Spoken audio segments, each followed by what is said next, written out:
دوستای عزیز سلام، باز هم شما رو خوش آمدید میگم به یک از مجموعه آموزش های این هفته خود که در قسمت آموزش ساخت گوگل درایو در جیمیل یا در کروم است که ما چطور میتونیم از این صفحه اینترنتی خود در کامپیوتر خود استفاده بکنیم و تمام اسنادها و داکومنت های مهمی خود در او بتونیم ذخیره بکنیم. خب دوستا، در این قسمت میریم روی گزینه خود صفحه خود یا جیمیل خود و در این قسمت جیمیل خود را باز میکنیم. خب وقتی که جیمیل ما باز شد، شما مستقیم میایین روی گزینه گوگل اپس و در این قسمت کلیک میکنید و در اینجا تمام اپ هایی که در گوگل استفاده میشه شما در اینجا میبینید و از اینجا شما بالای گوگل درایو کلیک میکنید و زمانی که بالای گوگل درایو کلیک کردین صفحه خود گوگل درایو در این قسمت باز میشه.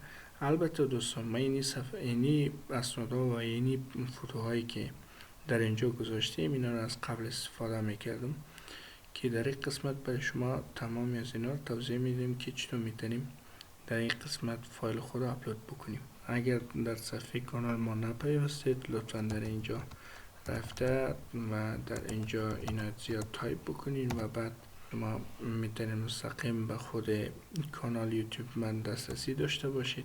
خب وقتی زمانی که گوگل درایو ما باز شد، شما در این قسمت میتونید که از دو طریق مثلا تمام فایل های یا داکومنت خود اپلود بکنیم. به طور مثال نمونه اول، به طور مثال من داخل همین فایل رفته و در اینجا مثلا تعداد از داکومنت ها را مستقیم درگ میکنم و بعد میارم در این قسمت اینا رو چی میکنم میاندازم. وقتی که گذاشتم در این قسمت شما میبینید که این فایل ها در حال اپلود شدن در کجا هستن؟ گوگل درایو ما هستن. و فایل هایی که اپلود شدن میبینید که تیک آبی خوردن، به این معنا که چی شدن؟ فایل ما موفقانه اپلود شدن. شما در اینجا تمام فایل ها را دیدین که چی شدن؟ اپلود شدن، یعنی ایجاد شدن.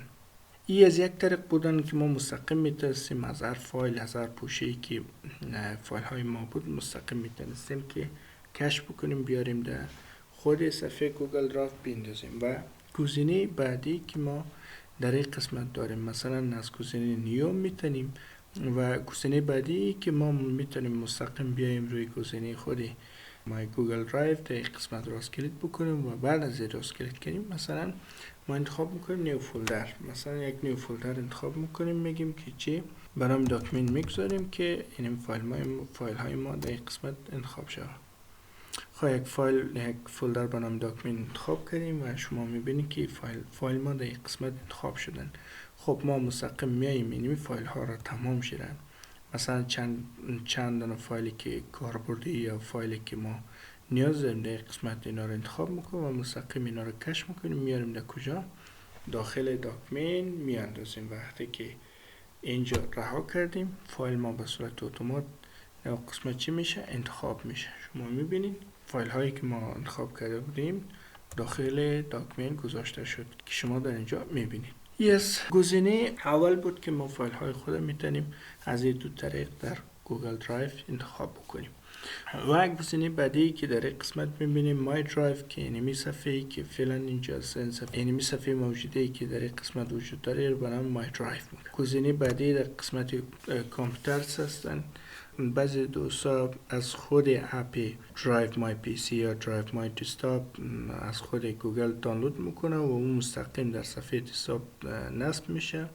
شما بدون از اینکه مثلا برین در خود کروم اول جیمیل باز بکنین بعد بیاین وارد گوگل درایو شین، اونا مستقیم خود صفحه گوگل درایو هستن که از اون طریق میتونین هم شما استفاده بکنین. که برای فعلا ما از رو گوگل درایو استفاده نمیکنم به این خاطر هیچ لینک بین کامپیوتر ما و مثلا بین صفحه دسکتاپ و خود گوگل درایو گذاشته نشدن. موارد بعدی شیر ویت می هستن که البته خیلی از دوستا یک موادی که میگذارن میخواه که به چند نفر مثلا در چند گوگل درایو مثلا او شیر شود که در این قسمت میتونه از استفاده بکنه، یا کسی میخواه یک فایل با گوگل درایو ما در اشتراک بگذاره که من میتونم مستقیم از این طریق ببینیم که البته فعلا با کسی در اشتراک نگذاشتیم، به او خاطر چیزی برای فعلا نیست. مورد بعدی ما که به نام رسنت هستن، تمام کارهایی که مثلا تمام فایل هایی که ما برای فعلا انجام دادیم اونا رو در اولیت قرار میده که این فایل ها شما تازه انجام دادین یا تازه کار کردین که عبارت از این فایل ها هستن. و گزینه بعدی که در این قسمت است به نام استوریج است. استوریج به معنای ازی هستن که ما خیلی از فایل های خود در قسمت گوگل مای درایو میتونیم که ستاره انتخاب بکنیم یا یک نشانه گذاری بکنیم که این فایل ها برای ما مهم است. قسمت میاییم این گزینه رو انتخاب میکنیم و بعد این داکمنت که انتخاب کردیم رویش راست کلیک میکنیم و در این قسمت چی نوشته هستن؟ add to storage، یعنی به این معنا که این فایل بر ما چی هستن؟ مهم هستن یا ضروری هستن.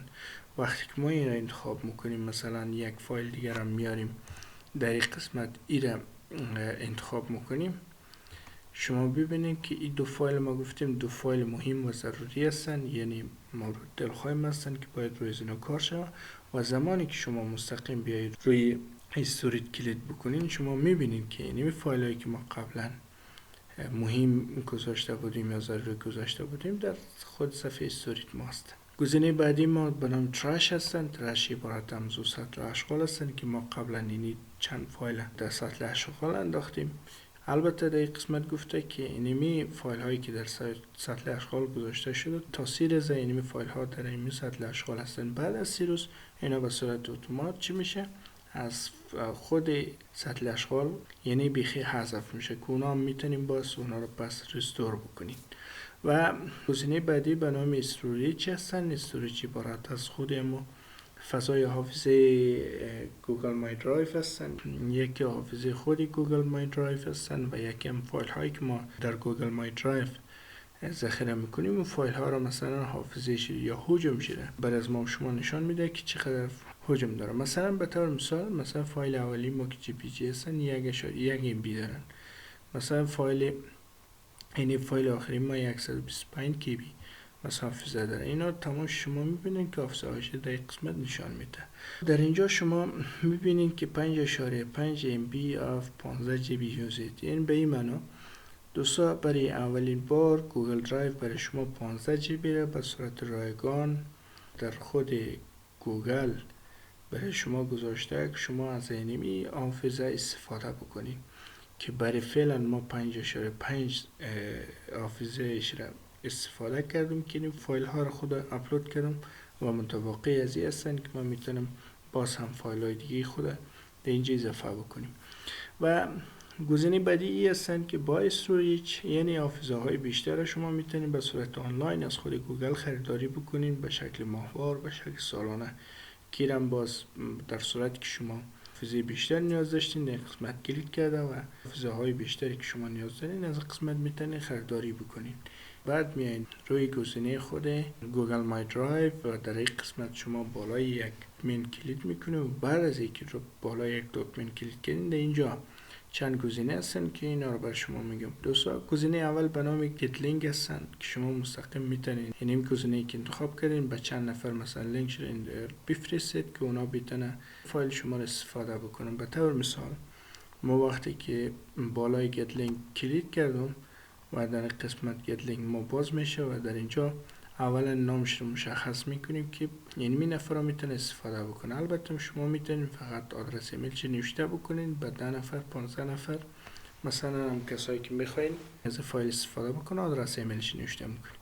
و در این قسمت گزینه داره که تا آیا اینمی فایل کلگی بتونه از استفاده بکنه یا یک مثلا شما یک کمی نفرایی که شما مشخص میتونید پر استفاده بکنید که شما بهتر هستن روی این گزینه تیک باشه درست هستن. و گزینه بعدی به نام کپی لینک هستن که این کپی لینک وقت زمان که ما بالاش کلیک میکنیم اینمی لینک به صورت اتومات کپی میشه و شما میتونید که در قسمت که آدرس ایمیل نفرار گذاشتین اینا رو چی میکنین دن میکنین و اونا میتونن از او استفاده بکنن. در گزینه بعدی که قسمت به نام شیر هستن، شیر همین شکل کپی لینک گت لینک انجام میده که در این قسمت شما میتونین اینا رو اینمی فایل که انتخاب کردین بر سایر دوستا به اشتراک بگیرید. گزینه بعدی که در این قسمت میبینین به نام پیریویو هستن. شما مستقیم پیش از اینکه مثلا دانلود بکنین بالای از اینا کلید میکنین، فایل شما به صورت اتومات باز میشه و شما در اینجا میبینین. خب شما در اینجا مستقیم میتونین که مثلا بالای از چی بکنین، اد کامنت بکنین، یعنی ایدیت بکنین، میتونین مستقیم پرینت بکنین، میتونین مستقیم دانلود بکنین و یا میتونین که اینا جزئیات چرا بدنین، مثلا اینا چیزی مورد علاقه شما بود میتونین اد استار بکنین و میتونین انتقال بدین و یا میتونین با سایر دوستا به اشتراک بگذارین. حالا میایم در قسمت بعدی که در این قسمت به نام ریموو هستن. شما میتونین مستقیم اینا رو چه بکنین، حذف بکنین. و مورد بعدی هستن که شما میتونین مستقیم روی از گزینه کلیک بکنین، اینا رو به شکل لیستی میگیم باید ما ببینیم که در قسمت شما میبینین که یعنی فایل های ما به قسم لیستی بر ما شما به نمایش گذاشته شده.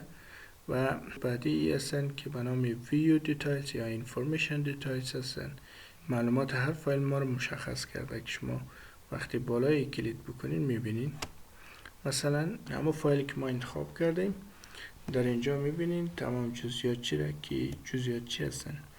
مثلا اینی میره ما گذاشتیم تایپش یا نوعیت چی، ورد هستن یا آفیس هستن، سایش 59 KB هستن. مثلا یه از جزئیات خود چی بودن، خود گوگل مای درایو بودن که در رابطه با هر داکمنت ما مثلا مشخصات یا توضیحات از رو ظاهر کردن. دوستایی که خواستن مثلا گوگل درایو در صفحه دسکتاپ خود استفاده بکنن، روی گزینه خود یعنی سیتینگ بیاین، در این قسمت نوشته Get Drive for Desktop. در این قسمت شما وقتی کلید بکنین مستقیم اما لینک ازی باز میشه که شما میتونین از این طریق اینا رو دانلود بکنین در صفحه دسکتاپ خود و از او استفاده بکنین که ما برای فعلا از اینا استفاده نمی کنم. درس امروز ما با اینجا به پایان میرسه. امیدوارم که از درس امروز ما یک چیزی فهمیده باشین. تا هفته بعدی و تا درس بعدی شما را به خداوند تا بی نیاز میسپاریم.